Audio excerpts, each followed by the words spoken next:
You and I had chatted earlier. What was the one you had brought up? What did you One as that a I benefit? really like is single level living. Yep. Okay. When you're younger, stairs usually aren't a problem unless there's an injury. As you get older, even without an injury, stairs become more of a pain in the butt. And hauling things up, from, the basement and back and forth, heavy things becomes to be, Hmm. harder and harder. And there's nothing wrong with having a single level living home with a basement where you can store things Right. and you only really need to use it for that purpose.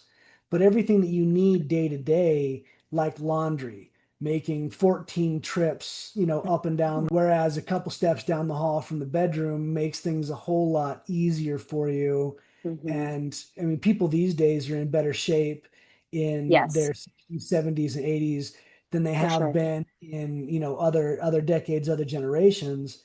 But having that one floor main living just makes it a whole lot easier on joints and everything. Yeah, so it's something to think about. And we a lot of people don't want to think about it because it Mhm. sounds depressing, or it sound we're admitting to the age, and we don't want to wish that or wish on that's going to happen. But I've seen in the past where I've talked with sellers and or with a couple, and they're like, oh, we're not ready, we're healthy, right?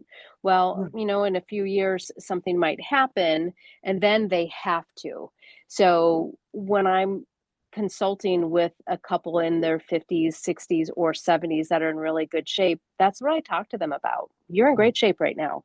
Wouldn't it be great to get started now? Move into something that you love because you want to, not Mhm. because you have to. Because I've had to move people when they have to, and it feels different. It just It feels it different. definitely Yeah, does. It feels like more of a chore, more of a have right. to. And the thought that, you are older and you got hurt puts an entire mental spin on that otherwise Hmm. you wouldn't have being So proactive. it's more of a positive spin than a Mhm. negative, like, my hip or whatever, now I can't or I have to. So, um, and I think the thing to talk about with this main floor living too is really even more broad is, what type of a home do you want?